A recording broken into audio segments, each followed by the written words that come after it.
اختي راه معاك تنهضر.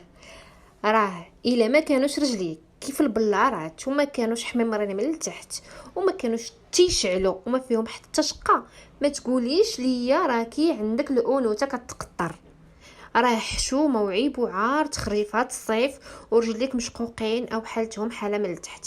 ايوا اليوم اختي تبعي معايا هذا الفيديو اللي جبت لك، اللي جبته لك من قلبي.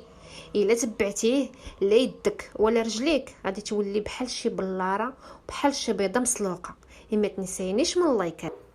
هذه البنات البيكربونات، هذه البنات انا كنت كنجرب هذه بيكربونات جديده، ولكن هذه البنات احسن من البيكربونات ديك الخضره اللي عندها العلبه خضراء. هذه البنات زايده عليها في الثمن واحسن من الاخرى. هذه فاش جربتها البنات عطاتني واحد النتيجه زوينه. راه حتى البيكربونات البنات راه فيه انواع. ها نتوما البنات انا غنحطها لكم هكا باش ديروا ليها سكرين اللي بغا ياخذها. ها نتوما اول حاجه غنحتاجوا البيكربونات في الاول، وغنحتاجوا الحامض. هانتوما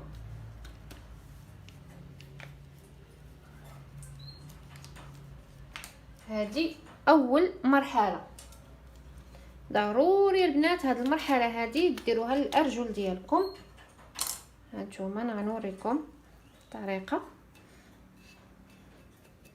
هانتوما على هذا الشكل هكايا، وكتجيو وكتمرروها على الرجيلات ديالكم على هذا الشكل هكا، يعني تحت القدمين، يعني في الجناب. ضروري هذه المرحله هذه. ولا بغيتو كاع البنات البيكربونات خلطوا معها سكر حبيبات وديروا هذه الطريقه هذه. هي بحال كتضربوا عصفورين بحجره واحده، مقشر وكذلك كتعاوننا في ازاله الميت اللي خاصو يتحيد. هانتوما البنات كتبقاو ديروا لها على هذا الشكل هذا. راه الا ما كانوش رجيلاتك كيشعلوا وهاكا كي البلاره ما تقوليش راني انثى، هذه كنبصم عليها صافي. وكتبقاو على هذه الطريقه هذه. هانتوما صافي ديروها تقريبا من 5 دقائق حتى ل 10 دقائق، وكملوا هذه المرحله هذه الجوج ديال الارجل. وهذه البنات ديروها حتى اليدين ديالكم تيكونوا هكا هكا هكا هكا، لان الانثى منين كتبان، الانثى كتبان من الرجيلات ديالها. كانوا الرجيلات ديالها بيضين نقيقين هكا كيديروا، راها كامله كتكون نقيه. يعني هذا حنا كنبصموا عليها. هنا البنات بغيت نوريكم. ودابا البنات غادي نصاوبوا الوصفه ديالنا الثانيه اللي هي غزاله ورهيبه في التبييض من اول تجربه. غادي تشوفوا ما شاء الله النتيجه بعينكم. داو على بركه الله الوصفه ديالنا الثانيه. غنحتاجوا فيها البنات فرماجه عاديه، ماشي ضروري هذه الماركه هذه البنات، اي ماركه عندكم. نتوما راكم عارفين القوه ديال الجبن في التبييض البنات، راه رهيب وخطير. وهنا البنات غادي نحتاجوا ماء الورد. الناس اللي ما عندهمش ماء الورد ممكن يستعملوا الخل. استعملوا البنات الخل، بالاخص يكون خل الجوده ديالو عاليه، يعني الجوده ديالو مزيانه. واللي عندهم الماء الورد الاصلي احسن حاجه يستعملوه. صافي وكنبقاو نمجزوا هاد العناصر هذه اول حاجه. وفي هذه الاثناء هذه غادي نضيف نسكافيه البنات او القهوه سريعه الذوبان، ماشي ضروري هاد الماركه هذه. هانتوما تقريبا واحد الملعقه صغيره هي اللي كاينه هنايا، هي اللي كاينه في هذا. صافي وغادي نمزج العناصر. البنات اللي باغيين يديروها للارجل ديالهم واليدين ديالهم يضعفوا الكميه باش تكفيكم، لانه هذه البنات بحال تكفيكم غير اليدين ولا الرجلين.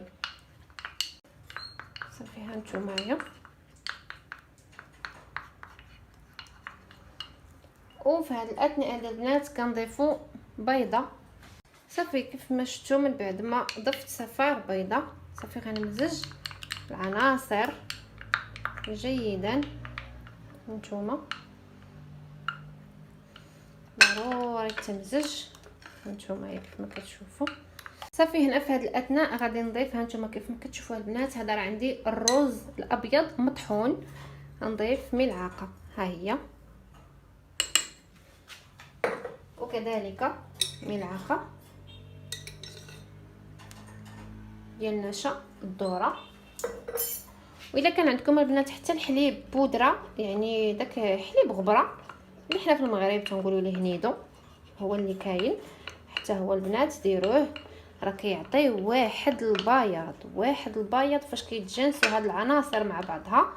يعني هذه البنات راه كتصلح للعريسات، البنات، الامهات، اي وحده بغات تهلا في رجيلاتها وتهلا في ديداتها. راه ما نقولش لكم على هاد الوصفه هذه البنات. ها هي دابا انا غادي نطبقها معكم وتشوفوها وشحال خصنا نخليوها المده في يدينا وفي رجلينا. صافي دابا البنات انا غادي نطبقها على اليدات ديالي، انه راه كتصلح اليدين وكتصلح للرجلين، راه فنه البنات. نخليها حتى تنشف وغادي نرجع معكم. ودابا هنا البنات كيف ما شفتوا من بعد ما خديتها حتى نشفت ليا مزيان. هذه البنات وصفه غايه في الجمال وغايه في الروعه، وكتصلح للعرايسات ديالنا وكتصلح للبنيات ديالنا والعيالات ديالنا والامهات ديالنا كاملين اللي بغاو يرجعوا يديداتهم ورجيلاتهم تيشعلوا في هذا الصيف هذا. غير تبعوا لي هذه الوصفه، راه من اول استعمال غادي تشوفوا نتيجه مبهره، تنقولها لكم ومن قلبي. كنعطيكم هذه الوصفات هذه كيف ما شفتوا، راه كنبقاو نفركوها بحال تقولوا راه الوسخ تيهبط، هو راه غير هذيك الوصفه فاش كنبقاو نفركوها مزيان على اليديدات ديالنا كتحيد لينا الجلد الميت، كتبيض لينا البليصه، لانه اصلا المواد اللي كاينين في هذه الوصفه هذه راه كيف ما شفتوا هذوك المواد كاملين معروف عليهم انهم كيبيضوا لينا اليدين، الرجلين، الوجه.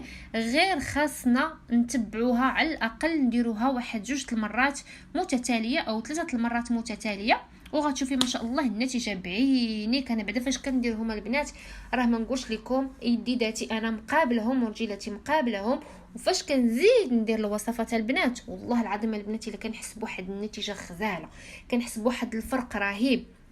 الحمد لله انا لا يديداتي ولا رجيلاتي ولا وجهي ولا الجسم ديالي بصفه عامه مقابله بالوصفات الطبيعيه. يعني ما تلقاوش عندي نهائيا لا اسمرار لا زرقيه لا كحوليه لا حتى شي حاجه. وكنتمنى خوتي انه هذا الفيديو هيداني الاعجاب ديالكم، ما تبخلوش على اختكم سناء باللايك وتهلاو لي فراسكم. الى فيديو قادم باذن الله، مع السلامه.